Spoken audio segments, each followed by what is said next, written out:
ನಮಸ್ಕಾರ. ನಾನು ಇವತ್ತು ಭಾರತದ ಜನಗಣತಿ ಮತ್ತು ಜಾತಿಗಣತಿಯ ಬಗ್ಗೆ ಮಾತಾಡ್ತೀನಿ. ಜನಗಣತಿ ಒಂದು ದೇಶದಲ್ಲಿ ಎಷ್ಟು ಜನಸಂಖ್ಯೆ ಇದ್ದಾರೆ, ಜನರ ಗಾತ್ರ, ಜನರ ಒಂದು ರಚನೆ, ಜನರು ಏನು ಕಸುಬು ಮಾಡ್ತಾರೆ, ಅವರ ಆದಾಯಗಳೇನು, ಏನು ಕೆಲಸ ಮಾಡ್ತಾರೆ, ಯಾವ್ಯಾವ ಪ್ರದೇಶದಲ್ಲಿ ಎಷ್ಟು ಜನರಿದ್ದಾರೆ, ಉದಾಹರಣೆಗೆ ಕೇಂದ್ರ ಮಟ್ಟದಲ್ಲಿ, ರಾಜ್ಯ ಮಟ್ಟದಲ್ಲಿ ಎಷ್ಟೆಷ್ಟು ಜನಸಂಖ್ಯೆ ಇದೆ. ಅಂದರೆ ಜನಗಣತಿ ಜನಸಂಖ್ಯೆಯ ಸಾಮಾಜಿಕ ಆರ್ಥಿಕ ಒಂದು ಲಕ್ಷಣಗಳನ್ನು ತಿಳಿಸುತ್ತೆ. ಇದನ್ನು ಜನಗಣತಿಯಿಂದ ಬಹಳ ಅನುಕೂಲ ಉಂಟಾಗ್ತದೆ. ಜನಸಂಖ್ಯೆ ಬಗ್ಗೆ ಅಧ್ಯಯನ ಮಾಡೋರಿಗೆ ಜನಸಂಖ್ಯಾಶಾಸ್ತ್ರ ಅಂತ ಹೇಳ್ತೀವಿ, ಅದನ್ನು ನಾವು ಡೆಮೋಗ್ರಫಿ ಅಂತ ಕರಿತೀವಿ, ದ ಸ್ಟಡಿ ಆಫ್ ಪಾಪ್ಯುಲೇಷನ್. ಅದಕ್ಕೆ ಅನುಕೂಲ ಆಗುತ್ತೆ.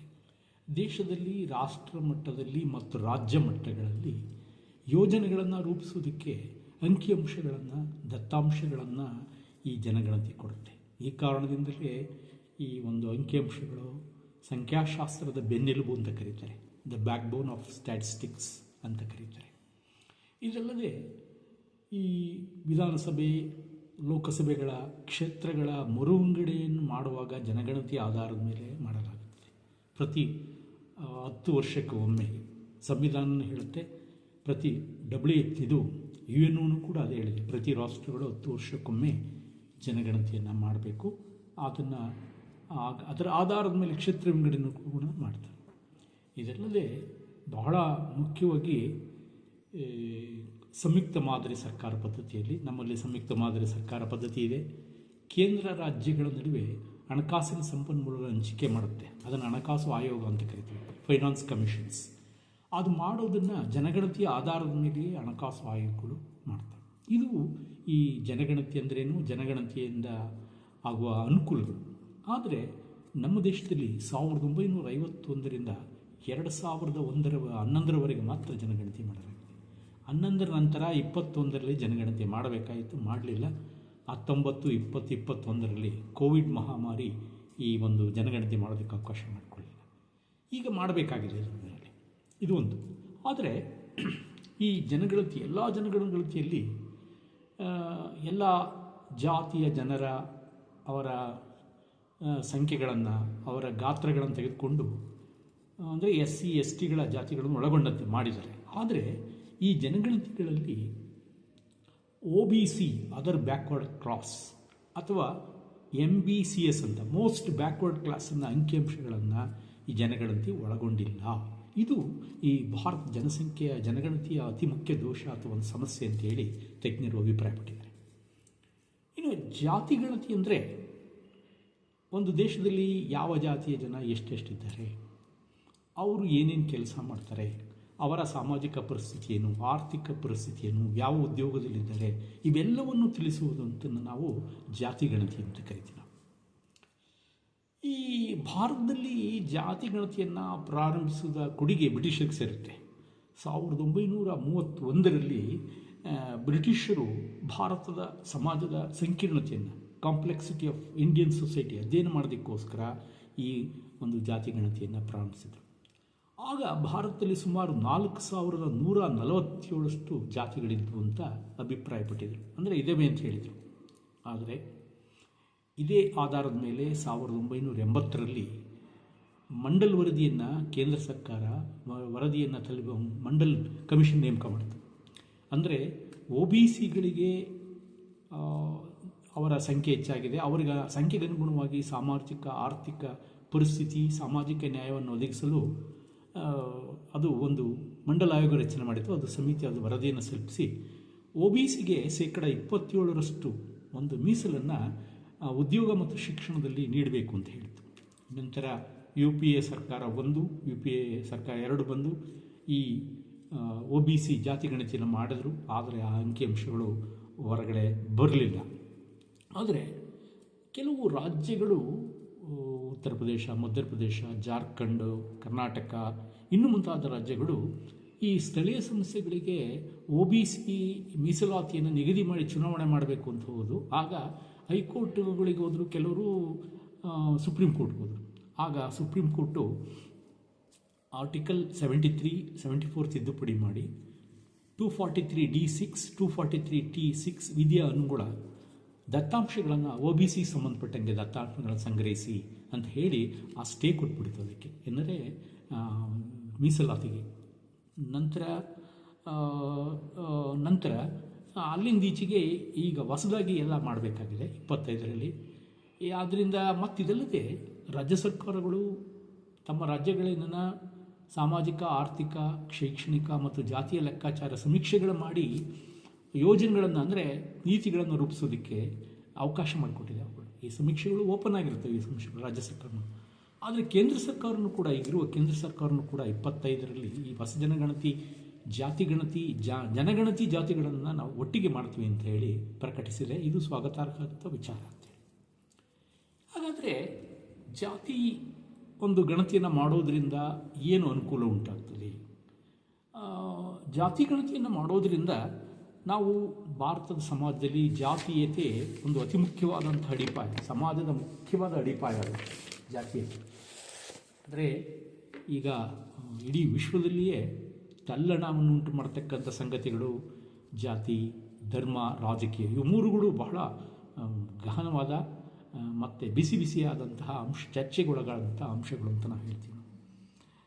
ಈಗ ಈ ಜಾತಿ ಗಣತಿ ಮಾಡೋದ್ರಿಂದ ನಮ್ಮ ದೇಶದಲ್ಲಿ ಯಾವ್ಯಾವ ಜಾತಿ, ಸಮುದಾಯ, ವರ್ಗಗಳು ಇವೆ ಎಂಬುದನ್ನು ತಿಳ್ಕೊಳ್ಳೋದಕ್ಕೆ ಸಹಾಯವಾಗುತ್ತೆ. ಎರಡನೇದು, ವಿವಿಧ ಜಾತಿ ವಿವರಗಳ ಪಟ್ಟಿಯನ್ನು ಸುಲಭ ತಿಳ್ಕೊಬೋದು. ಅದರಲ್ಲಿ ಜಾತಿ, ಉಪಜಾತಿಗಳು ಎಷ್ಟಿವೆ, ಕೊಲಗಳು ಇತ್ಯಾದಿ ಭಾರವಾಗಿ ಪಂಗಡಗಳು ವಿವಿಧಗಳನ್ನು ತಿಳ್ಕೊಳ್ಳೋದಕ್ಕೂ ಕೂಡ ಇದು ಸಹಾಯ ಮಾಡುತ್ತೆ ನಮಗೆ. ಇದು ಇನ್ನೊಂದು ಭಾಳ ಮುಖ್ಯವಾಗಿ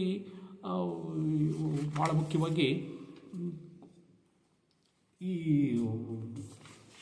ಅನುಕೂಲಗಳಲ್ಲಿ ಬಹಳ ಮುಖ್ಯವಾಗಿ ರಾಜಕೀಯ ಪ್ರಾತಿನಿಧ್ಯವನ್ನು ಸಾಮಾಜಿಕವಾಗಿ OBCಗೆ ಸಾಮಾಜಿಕ, ರಾಜಕೀಯ ಮತ್ತು ಆರ್ಥಿಕ ಪ್ರಾತಿನಿಧ್ಯವನ್ನು ರೂಪಿಸೋದಕ್ಕೆ ಸಹಕಾರ ಮಾಡುತ್ತೆ. ಅವ್ರ ಯೋಜನೆಗಳು ರೂಪಿಸೋದಕ್ಕೆ ಬಹಳ ಮುಖ್ಯವಾಗಿ OBC ಮತ್ತು ಮೋಸ್ಟ್ OBC MBCSಗಳಿಗೆ ಅವರಿಗೆ ಅವರದೇ ಆದ ಮೀಸಲಾತಿಯಿಂದ ರಾಜಕೀಯ ಪ್ರಾತಿನಿಧ್ಯನ ಪ್ರತಿನಿಧಿಸೋದಕ್ಕೆ ಕೊಡಬೇಕಾಗುತ್ತೆ. ಎಷ್ಟು ಕೊಡಬೇಕು ಎಂಬುದನ್ನು ನಿಗದಿಪಡಿಸೋದಕ್ಕೆ ಅನುಕೂಲ ಮಾಡುತ್ತೆ. ಅಂದರೆ ಮೀಸಲಾತಿಯನ್ನು ಕೊಡೋದಕ್ಕೆ ಇವರಿಗೆ ಈ ವರ್ಗಕ್ಕೆ ಅನುಕೂಲ ಮಾಡಿಕೊಡುತ್ತೆ. ಮತ್ತು ಮೀಸಲಾತಿಯನ್ನು ಇವುಗಳ ಸಂಖ್ಯೆ ಹೆಚ್ಚಾದಂತೆ OBC ಆಗಿದ್ದರದು ಎಷ್ಟು ಪರಿಷ್ಕರಣೆ ಮಾಡಬೇಕು, ಹೇಗೆ ಪರಿಷ್ಕರಣೆ ಮಾಡಬೇಕೆಂಬುದಕ್ಕೂ ಕೂಡ ಮಾರ್ಗ ಕೊಡುತ್ತೆ. ಮತ್ತು ನಮ್ಮ ಸಮಾಜದಲ್ಲಿ ಇಂದಿಗೂ ಇದೆ ಜಾತಿಗಳ ನಡುವೆ, ಸಮುದಾಯಗಳ ಮಧ್ಯೆ ಅಸಮಾನತೆ ಇದೆ. ಈ ಅಸಮಾನತೆಯನ್ನು ಕಂಡುಹಿಡಿಯೋದಕ್ಕೂ ಈ ಇದು ಗಣತಿ ಸಹಾಯ ಮಾಡುತ್ತೆ. ಇದಲ್ಲದೆ ಇಂತಹ ಅಸಮಾನತೆಯನ್ನು ನಾವು ನಿವಾರಿಸಲು ಸರ್ಕಾರ ಯಾವ ನೀತಿಯನ್ನು ರೂಪಿಸಬೇಕು, ಯಾವ ರೀತಿ ಇದನ್ನು ಕಡಿಮೆ ಮಾಡಬೇಕು, ಸಮಾನತೆ ಮತ್ತು ಸಾಮಾಜಿಕ ನ್ಯಾಯವನ್ನು ಕೊಡೋದಕ್ಕೆ ನಾವು ಏನು ರೀತಿಗಳನ್ನು ರೂಪಿಸಬೇಕು ಎಂಬುದಕ್ಕೂ ಕೂಡ ಈ ಒಂದು ಜಾತಿ ಗಣತಿ ನಮಗೆ ಅನುಕೂಲ ಮಾಡಿಕೊಡುತ್ತೆ ಅಂತ ಹೇಳ್ತಾರೆ. ಆಮೇಲೆ ಯಾವ ಉದ್ಯೋಗ ಇವರು ಇದರಲ್ಲಿ ಎಸ್ಪೆಷಲಿ ಶಿಕ್ಷಣದಲ್ಲಿ ಎಷ್ಟು ಪ್ರಗತಿ ಆಗಿದೆ, OBCನಲ್ಲಿ ಉದ್ಯೋಗದಲ್ಲಿ ಎಷ್ಟು ಪ್ರಗತಿಯಾಗಿದೆ, ಇವುಗಳನ್ನು ತಿಳಿಯೋದಕ್ಕೂ ಕೂಡ ಹೆಚ್ಚು ಸಹಕಾರಿಯಾಗುತ್ತೆ ಅಂತ ಹೇಳಿ ಅಭಿಪ್ರಾಯಪಡ್ತಾರೆ. ಆದರೆ ಈ ಜಾತಿ ಗಣತಿಯಿಂದ ಕೆಲವು ಅನಾನುಕೂಲಗಳು ಕೂಡ ಉಂಟಾಗ್ತವೆ. ಯಾಕೆಂದರೆ ಭಾರತದಂಥ ದೇಶದಲ್ಲಿ ವೈವಿಧ್ಯತೆಯಲ್ಲಿ ಏಕತೆಯನ್ನು ಸಾಧಿಸಬೇಕಾಗುತ್ತೆ. ನಮ್ಮಲ್ಲಿ ಈ ಜಾತಿ ವಿಚಾರ ಹೆಂಗಪ್ಪ ಅಂದರೆ ಹೆಚ್ಚಿದ್ರಲ್ಲಿ ಒಂದು ರೀತಿ ಕಠಿಣವಾದಂಥ ವಿಚಾರ, ಜಾತಿ ಬಗ್ಗೆ ತಿಳ್ಕೊಳೋದು. ನಮ್ಮಲ್ಲಿ ಈಗ ಹೆಚ್ಚು ಕಮ್ಮಿ 2011 ಪ್ರಕಾರ ನಮ್ಮಲ್ಲಿ 46,000ಕ್ಕಿಂತಲೂ ಹೆಚ್ಚು ಜಾತಿಗಳು ಇದ್ದಾವೆ ಅಂತ ಹೇಳಿ ಅಭಿಪ್ರಾಯಪಟ್ಟಿದ್ದಾರೆ. ಆಮೇಲೆ ಇನ್ನೊಂದು ಭಾಳ ಮುಖ್ಯವಾಗಿ ಇದು ಜಾತಿ ಗಣತಿ ಮಾಡುವಾಗ ಗ್ರಾಮಾಂತರ ಪ್ರದೇಶದಲ್ಲಿ ಪ್ರಮುಖವಾಗಿ ತಪ್ಪು ಲೆಕ್ಕಗಳನ್ನು ಕೊಡ್ತಾರೆ. ಅದರ ಆಧಾರದ ಮೇಲೆ ದಂತಾಂಶಗಳನ್ನು ನಾವು ಸ್ವೀಕರಿಸಿ ಅದರ ಮೇಲೆ ನಾವು ಯೋಜನೆಗಳನ್ನು ರೂಪಿಸ್ಕೋದ್ರೆ ತಲೆಕೆಳಗಾಗ್ತವೆ ಅಂತ ಹೇಳ್ತಾರೆ. ಒಂದು ಟೀಕೆ ಏನು ಮಾಡ್ತಾರೆ, ಜಾತೀಯತೆಯನ್ನು ನಾವು ಜಾತ್ಯತೀತ ರಾಷ್ಟ್ರ ಅಂತ ಹೇಳ್ತೀವಿ, ಇದು ಜಾತಿ ಗಣತಿ ಮತ್ತು ಜಾತೀಯತೆಯನ್ನೇ ಪ್ರೋತ್ಸಾಹಿಸುತ್ತದೆ ಅಂತ ಹೇಳ್ತಾರೆ. ಇಟ್ ಪ್ರಮೋಟ್ಸ್ ಕ್ಯಾಸ್ಟಿಸಮ್ ಅಂತ ಹೇಳಿ ಕೆಲವರು ಅಭಿಪ್ರಾಯಪಡ್ತಾರೆ. ಇದರಿಂದಾಗಿ ಸಮಾಜದಲ್ಲಿ ವಿವಿಧ ಜಾತಿಗಳ ನಡುವೆ, ಸಮುದಾಯಗಳ ನಡುವೆ ಸಾಮರಸ್ಯ ಹಾಳಾಗೋಗುತ್ತೆ. ಯಾಕೆಂದರೆ ಇವುಗಳನ್ನು ಪ್ರೇರೇಪಣೆ ಮಾಡ್ತಾ ಹೋಗ್ತೀವಿ ನಾವು ಈ ಥರ ಕಾರ್ಯಕ್ರಮಗಳ ಮೂಲಕ, ಅದು ಒಳ್ಳೆಯದಲ್ಲ ಅಂತ ಹೇಳ್ತಾರೆ. ಕೆಲವೊಮ್ಮೆ ಈ ಗಣತಿ ರಾಜಕೀಯ ಪ್ರೇರೇಪಿತವಾಗಿ ಇದ್ದುಬಿಟ್ರಂತೂ ಅದು ಪ್ರಜಾಪ್ರಭುತ್ವಕ್ಕೆ ಮಾರಕ. ಯಾಕೆಂತಂದರೆ ಬ್ರಿಟಿಷ್ನರು ಒಡೆದು ಆಳುವ ನೀತಿಯನ್ನು ಈ ರೀತಿ ಜಾತಿ ಗಣತಿಯ ಮೂಲಕ ಮಾಡಿದರು. ಅದೇ ರೀತಿಯೇ ಒಂದು ಸಂದರ್ಭಗಳು ಮರುಕಳಿಸ್ತವೆ ನಮ್ಮ ದೇಶದಲ್ಲಿಯೂ ಕೂಡ. ಅಧಿಕಾರ ದುರುಪಯೋಗ ಆಗುತ್ತದೆ, ಡಿವೈಡ್ ಅಂಡ್ ಇದು ಅಂದರೆ ಒಡೆದು ಆಳುವ ನೀತಿ ಜಾತೀಯತೆಯ ಮೂಲಕ ಆಗ್ಬಿಡ್ತವೆ ಅಂತ ಹೇಳಿ ಒಂದು ಸಂಶಯವನ್ನು ಪಡ್ತಾರೆ. ಇನ್ನೊಂದು ಅಂದರೆ ಬಹಳ ಮುಖ್ಯವಾಗಿ ಇದು ಜಾತಿಯನ್ನು ಭಾರತದಲ್ಲಿ ವ್ಯಾಖ್ಯಾನಿಸುವುದು ಬಹಳ ಕಷ್ಟ. ಎಷ್ಟೋ ಜನರಿಗೆ ತಮ್ಮ ಜಾತಿಗಳ ಬಗ್ಗೆ ಅರಿಯುವುದಿಲ್ಲ, ಅವರ ಉಪಜಾತಿಗಳ ಬಗ್ಗೆ ಅರಿಯುವುದಿಲ್ಲ. ಏನೋ ಒಂದು ಹೇಳ್ಬಿಡ್ತಾರೆ, ಸುಳ್ಳು ಹೇಳ್ಬಿಡ್ತಾರೆ. ಅದರ ಮೇಲೆ ನಾವು ಮಹಾಸೌಧವನ್ನು ಕಟ್ಟೋದ್ರಿಂದ ಜಾತಿ ಗಣತಿಯಿಂದ ಅದರ ಫಲಿತಾಂಶಗಳು ಕೂಡ ಅಸತ್ಯತೆಯಿಂದ ಕೂಡಿರ್ತವೆ. ಇನ್ನೊಂದೇನಪ್ಪ ಅಂದರೆ ನಾವು ಸಾಮಾಜಿಕ ಸಾಮರಸ್ಯವನ್ನು ಕಾಪಾಡಬೇಕಾಗುತ್ತೆ. ಇದಕ್ಕೆ ವಿರುದ್ಧವಾಗುತ್ತೆ ಕೆಲವು ಸನ್ನಿವೇಶದಲ್ಲಿ. ಮತ್ತು ಇನ್ನೊಂದು ವೈವಿಧ್ಯತೆಯಲ್ಲಿ ಏಕತೆಯನ್ನು ನಾವು ನಮ್ಮ ಭಾರತದಲ್ಲಿ ಕಾಣ್ತೀವಿ. ಆದರೆ ಇದು ಒಂದೊಂದು ಸರಿ ವೈವಿಧ್ಯತೆಯನ್ನು ಸೃಷ್ಟಿಸ್ಬಿಡುತ್ತೆ ಜಾತಿ ಗಣತಿ ಅಂತ ಹೇಳಿ ಅಭಿಪ್ರಾಯ ಪಡ್ತಾರೆ. ಮತ್ತು ಕೆಲವೊಮ್ಮೆ ಈ ಮೀಸಲಾತಿಗೋಸ್ಕರ ನಾವು ಇದು ಮಾಡ್ತಾಯಿದ್ವಿ. ಯಾಕೆಂದರೆ ಯಾವ ಹಿಂದುಳಿದ ಇರುತ್ತೋ ವರ್ಗಗಳು, ತುಳಿತಕ್ಕೊಳಗಾದವರಿಗೆ ಸಾಮಾಜಿಕ ನ್ಯಾಯ ಸಿಗಬೇಕು ಅಂತ ಈ ಜಾತಿ ಗಣತಿಯನ್ನು ಮಾಡೋಕ್ಕೆ ಹೋಗ್ತೀವಿ. ಅದರಲ್ಲಿ ಕೆಲವು ಪ್ರಬಲ ಕೋಮುಗಳು ಕೂಡ ನಾವು ಹಿಂದುಳಿದರು ಎಂಬ ಕ್ಲೇಮ್ ಮಾಡೋದಕ್ಕೆ, ಅಂದರೆ ರಿಸರ್ವೇಷನ್ ಮೀಸಲಾತಿಯನ್ನು ಪಡ್ಕೊಳ್ಳೋದಕ್ಕೆ ಪ್ರಯತ್ನ ಮಾಡ್ತೀವಿ. ಈಗಾಗಲೇ ನೋಡ್ತಾ ಇದ್ವಿ ನಾವು, ಇಂಥ ಪ್ರಸಂಗಗಳು ನಡೀತಾ ಇದ್ದಾವೆ ಎಲ್ಲ ಒಂದು ರಾಜ್ಯಗಳಲ್ಲಿ. ಇದರಿಂದ ಏನಾಗುತ್ತೆ ಅಂದರೆ ನಾವು ಎಲ್ಲರಿಗೂ ಮೀಸಲಾತಿ ಕೊಟ್ಟರೆ ಆ ಮೀಸಲಾತಿಗೆ ಅರ್ಥನೇ ಬರೋದಿಲ್ಲ. ಇದು ಬಹಳ ಒಂದು ಮುಖ್ಯ, ಅದು ಕೂಡ ಅಂತ ಹೇಳ್ತಾರೆ. ಹಾಗಂತ ಮಾತ್ರಕ್ಕೆ ನಾವು ಜಾತಿ ಜನಗತಿಯನ್ನು ಬಿಡೋಕ್ಕೆ ಬರೋಲ್ಲ. ಯಾಕೆಂದರೆ ನಾವು ನಮ್ಮ ದೇಶದಲ್ಲಿ ಸಾಮಾಜಿಕ ನ್ಯಾಯವನ್ನು ಎಲ್ಲ ವರ್ಗದ ಜನರಿಗೆ, ತುಳಿತಕ್ಕೊಳಗಾದವರಿಗೆ, ದುರ್ಬಲ ವರ್ಗದವರಿಗೆ ಅಥವಾ ಈ OBC ಮತ್ತು ಹಿಂದುಳಿದವರಿಗೂ ಕೊಡಬೇಕು ಅಂದರೆ ಜಾತಿ ಗಣತಿಯನ್ನು ನಾವು ಮಾಡಲೇಬೇಕಾಗುತ್ತೆ. ಜನಗಣತಿ ಜಾತಿ ಗಣತಿ ಬೇಕೇ ಬೇಕು, ಎರಡೂ ಕೂಡ. ಅವೆರಡು ಈ ಸಾಮಾಜಿಕ ನ್ಯಾಯವನ್ನು ಸ್ಥಾಪಿಸುವ ನಿಟ್ಟಿನಲ್ಲಿ ಎರಡು ಕಾಲುಗಳು ಅಥವಾ ಎರಡು ಕೈಗಳಿದ್ದಂಗೆ. ಅದಕ್ಕೇನು ಮಾಡ್ಬೋದು ನಾವು ಅಂದರೆ, ಈಗ ಮೊದಲನೇದಾಗಿ ಕೆಲವರು ತಜ್ಞರು, ಸೋಷಿಯಾಲಜಿಸ್ಟ್ ಸಮಾಜಶಾಸ್ತ್ರಜ್ಞರು, ಮಾನವ ಆಂಥ್ರೋಪಾಲಜಿಸ್ಟ್ ಅಂತ ಹೇಳ್ತಾರೆ, ಮಾನವಶಾಸ್ತ್ರಜ್ಞರು ಕೆಲವು ಅಭಿಪ್ರಾಯಗಳನ್ನು ವ್ಯಕ್ತಪಡ್ತಾರೆ. ಈ ಪ್ರಶ್ನಾವಳಿಗಳು ಸರಿ ಇರೋದಿಲ್ಲ. ಜನತಿಗಣತಿ ಮಾಡುವಾಗ ಅವುಗಳನ್ನು ಸರಿಯಾದ ಯೋಚನೆ ಮಾಡಿ ಮಾಡಬೇಕು ಪ್ರಶ್ನಾವಳಿಗಳನ್ನು. ಅದರಿಂದ ಏನು ಮಾಡ್ಬೋದು ಅಂದರೆ, ನಮ್ಮ ಸರ್ಕಾರ ಇಂಥ ಪ್ರಶ್ನಾವಳಿಯನ್ನು ರೂಪಿಸುವಾಗ ಎಕ್ಸ್ಪರ್ಟ್ಸ್ ಇನ್ ಸೋಷಿಯಾಲಜಿಸ್, ಸಮಾಜಶಾಸ್ತ್ರಜ್ಞರ ಮತ್ತು ಮಾನವಶಾಸ್ತ್ರಜ್ಞರ, ಸಂಶೋಧಕರ, ಪರಿಣತರ, ಬುದ್ಧಿಜೀವಿಗಳ ಸಲಹೆಯನ್ನು ಪಡೆದುಕೊಳ್ಬೇಕು ಒಂದು. ಎರಡನೇದಾಗಿ 1948ರ ಸೆನ್ಸಸ್ ಕಾಯ್ದೆಯನ್ನು ತಿದ್ದುಪಡಿ ಮಾಡಬೇಕಾಗುತ್ತೆ. ಜನಗಣತಿ ಮಾಡುವಾಗ ನೈಜ ಅಂಶಗಳನ್ನು ಪರಿಗಣನೆ ತೆಗೆದುಕೊಳ್ಬೇಕು. ಟೇಬಲ್ ಮೇಲೆ ಕೂಡ್ತು ಅಂಕಿಅಂಶಗಳನ್ನು ಕೊಡೋಕ್ಕೆ ಬರೋದಿಲ್ಲ, ಅದು ಒಳ್ಳೆಯದಲ್ಲ. ಅದರಿಂದ ಇಡೀ ಜನಗಣತಿಯ ತಪ್ಪು ಮಾಹಿತಿ ರವಾನಿಸಿದಂಗಾಗುತ್ತೆ. ಆಮೇಲೆ ಇನ್ನೊಂದು ಬಹಳ ಮುಖ್ಯವಾಗಿ ಈ ಒಂದು ತರಬೇತಿಯನ್ನು ಕೊಡಬೇಕಾಗುತ್ತೆ. ತರಬೇತಿ ಸಿಬ್ಬಂದಿಗೆ ಜನಗಣತಿ ಮಾಡೋ ಸಿಗುತ್ತೆ ಪ್ರಾಯೋಗಿಕ ತರಬೇತಿ, ಪ್ರಾಕ್ಟಿಕಲ್ ಆಸ್ಪೆಕ್ಟ್. ಯಾಕೆಂದರೆ ಗ್ರಾಮಾಂತರ ಪ್ರದೇಶದಲ್ಲಿ ಇದನ್ನು ನಿರ್ವಹಣೆ ಮಾಡೋದು, ದತ್ತಾಂಶಗಳನ್ನು ಸಂಗ್ರಹಿಸೋದು ಬಹಳ ಕಷ್ಟ. ಆದ್ದರಿಂದ ಇನ್ನೊಂದು, ಜನಗಳಿಗೆ ಸರ್ಕಾರ ಈ ಜನಗಣತಿ ಏಕೆ ಮಾಡ್ತಾರೆ, ಯಾಕೆ ಮುಖ್ಯ, ಜನಗಣತಿ ಮತ್ತು ಜಾತಿ ಗಣತಿ ಯಾಕೆ ಮುಖ್ಯ, ಇವುಗಳನ್ನು ಸರಿಯಾಗಿ ಕೊಡಬೇಕು. ತಮ್ಮ ಜಾತಿಗಳ ಬಗ್ಗೆ, ತಮ್ಮ ಕಸುಗಳ ಬಗ್ಗೆ, ಶಿಕ್ಷಣದ ಬಗ್ಗೆ, ತಮ್ಮ ವಾಸ್ತು ಪ್ರದೇಶಗಳ ಬಗ್ಗೆ ಎಲ್ಲದನ್ನು ಮಾಹಿತಿಗಳನ್ನು ಪಕ್ಕ ಕೊಡೋಂಗೆ ಅವರಿಗೆ ಅರಿವನ್ನು ಮೂಡಿಸಬೇಕು. ಇದನ್ನು ಮಾಹಿತಿ ಸಂಪರ್ಕ ಮಾಧ್ಯಮಗಳ ಮೂಲಕ ಹೆಚ್ಚು ಜನರಿಗೆ ತಲುವಂತೆ ಮಾಡಬೇಕು. ಪೈಲಟ್ ಸ್ಟಡಿಗಳನ್ನು ಮಾಡೋದು ಒಳ್ಳೆಯದು. ಮುಂಚೆನೇ ಜನಗಣತಿ ನೈಜವಾಗಿ ಮಾಡೋದಕ್ಕಿಂತ ಮುಂಚೆನೇ ಇದನ್ನು ಪ್ರಯೋಗಕ್ಕೆ ಒಳಪಡಿಸಿ ಅದರಿಂದ ಬಂದ ಅಂಶಗಳನ್ನು, ದತ್ತಾಂಶಗಳ ಆಧಾರದ ಮೇಲೆ ನೈಜವಾಗಿ ಜನಗಣತಿಯನ್ನು ಮಾಡೋದು ಒಳ್ಳೆಯದು ಅಂತ ಹೇಳ್ತೀವಿ ನಾವು. ಇನ್ನೊಂದು ಬಹಳ ಮುಖ್ಯವಾಗಿ ಜಿಲ್ಲಾ ಮಟ್ಟದಲ್ಲಿ, ರಾಷ್ಟ್ರದ ಎಲ್ಲ ರಾಜ್ಯಗಳ ಜಿಲ್ಲಾ ಮಟ್ಟದಲ್ಲಿ ಜನಗಣತಿಯ ಸಮಿತಿ ಬಹಳ ದಕ್ಷತೆಯಿಂದ ಕೆಲಸ ಮಾಡಬೇಕು. ಈ ವಿಚಾರದಲ್ಲಿ ಏನು ಮಾಡಬೇಕು, ಅವು ಸತ್ಯಾಂಶಗಳು, ಕರಾರುವಕ್ಕಾದ ಅಂಕಿಅಂಶಗಳನ್ನು, ದತ್ತಾಂಶಗಳನ್ನು ಸಂಗ್ರಹಿಸಬೇಕು. ಅದರ ಸಮಗ್ರತೆಗೆ ಇದು ಕೊಡಬೇಕು. ಗೌಪ್ಯತೆಗೆ ಹೆಚ್ಚು ಅನುಕೂಲ ಕೊಡಬೇಕು. ಆಡಿಟಿಗೆ ಹೆಚ್ಚು, ತನಿಖೆಗೆ ಅವುಗಳಿಗೆ ಹೆಚ್ಚು ಅವಕಾಶವನ್ನು ಕೊಡಬೇಕು. ಆಗ ಜನಗಣತಿ ತುಂಬ ಅರ್ಥಪೂರ್ಣವಾಗ್ತದೆ.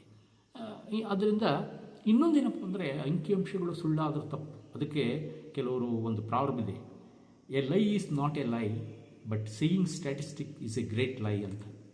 ನೀವು ಸುಳ್ಳೆಳದ ಸುಳ್ಳಲ್ವಂತೆ, ಅಂಕಿಅಂಶ ಕೊಡೋದು ಮಹಾ ಸುಳ್ಳು ಅಂತ ಹೇಳ್ತಾರೆ. ಯಾಕೆಂದರೆ ಅಂದಾಜುಗಳ ಮೇಲೆ ಅಂಕಿಅಂಶಗಳನ್ನು ರಚನೆ ಮಾಡಿದರೆ ಅವು ತಪ್ಪು ಸಂದೇಶಗಳನ್ನು ಜನರಿಗೆ ರವಾನಿಸ್ತವೆ. ಆದ್ದರಿಂದ ನೈಜ ಅಂಕಿಅಂಶಗಳನ್ನು ಕರಾರುವಕ್ಕಾಗಿ ಜಾತಿ ಗಣತಿಗೆ ಕೊಡಬೇಕು. ಆಗ ನಾವು ನಮ್ಮ ದೇಶದಲ್ಲಿ ಸಾಮಾಜಿಕ ಒಂದು ನ್ಯಾಯವನ್ನು ಕೊಡೋದಕ್ಕೆ ಎಲ್ಲ ವರ್ಗದವರಿಗೆ ಅನುಕೂಲ ಆಗ್ತದೆ. ಅಂಬೇಡ್ಕರು ಅದೇ ಹೇಳ್ತಿದ್ರು, ಡಾಕ್ಟರ್ ಅಂಬೇಡ್ಕರ್ ನಮ್ಮ ಸಂವಿಧಾನವನ್ನು ರೂಪಿಸಿದಂಥ ಶಿಲ್ಪಿಗಳು, ಯಾವುದೇ ಸಮಾಜದ ಒಂದು ಬಡತನವನ್ನು ಅಳತೆ ಮಾಡುವಾಗ ಜಾತಿ ಗಣತಿ ಬಹಳ ಮುಖ್ಯ ಅಂತ. to measure poverty of any society, we should take into consider the role of caste census ಅಂತ ಅವರು ಹೇಳ್ತಿದ್ರು. ಇನ್ನೊಂದೇನಪ್ಪ ಅಂದರೆ, ನಾವು ಭಾಳ ಮುಖ್ಯವಾಗಿ ನಮ್ಮ ದೇಶದಲ್ಲಿ ಈ ಜಾತಿಗಳಿಗೆ ವ್ಯಾಖ್ಯಾನಗಳೇ ಸರಿಯಾಗಿಲ್ಲ. ಇದ್ರ ಬಗ್ಗೆ ಬಹಳ ಮುಖ್ಯವಾಗಿ ಬಹಳ ಅರಿವು ಮೂಡಬೇಕು. ಮತ್ತು ಬಹಳ ಮುಖ್ಯವಾಗಿ ನಮ್ಮಲ್ಲಿ ಬದಲಾವಣೆಗಳಾಗಬೇಕಾದ ಅದಕ್ಕೆ ಅಂಬೇಡ್ಕರ್ ಹೇಳಿದಂತೆ ಬಹಳ ಮುಖ್ಯವಾಗಿ ಏನು ನಾವು ಹಿಂದುಳಿದ ವರ್ಗ ಅಂತ ಹೇಳ್ತೀವಿ, ಪರಿಶಿಷ್ಟ ಜಾತಿ, ಪರಿಶಿಷ್ಟ ಪಂಗಡ, ಅದರ್ ಬ್ಯಾಕ್ವರ್ಡ್ ಕ್ಲಾಸ್, ಇವೆಲ್ಲರಲ್ಲಿಯೂ ಕೂಡ ತಂದೆ ತಾಯಿಗಳು ಮಕ್ಕಳಿಗೆ ಶಿಕ್ಷಣವನ್ನು ಹೆಚ್ಚು ಒತ್ತು ಕೊಡಬೇಕಂತೆ. ಶಿಕ್ಷಣದಿಂದ ಮಾತ್ರ ಬದಲಾವಣೆಗಳಾಗೋದು ಸಾಧ್ಯ. ಅದಕ್ಕೆ ಈ ಕ್ಯಾಸ್ಟ್ ಬಗ್ಗೆ ಒಂದು ಮಾತನ್ನು ಹೇಳ್ತಾರೆ socialist. The caste hierarchy is slowly disappearing from our Indian society due to influence of education. ಶಿಕ್ಷಣದಿಂದ ಜಾತೀಯತೆ ನಿಧಾನವಾಗಿ ಸಮಾಜದಿಂದ ಹೊರಹೋಗುತ್ತೆ ಹಾಗೂ ನಾವು ಸಮಾನ ಸಮಾಜವನ್ನು, ನ್ಯಾಯಯುತವಾದ ಸಮಾಜವನ್ನು ಸ್ಥಾಪಿಸಬಹುದು ಅಂತ ಹೇಳಿಬಿಟ್ಟು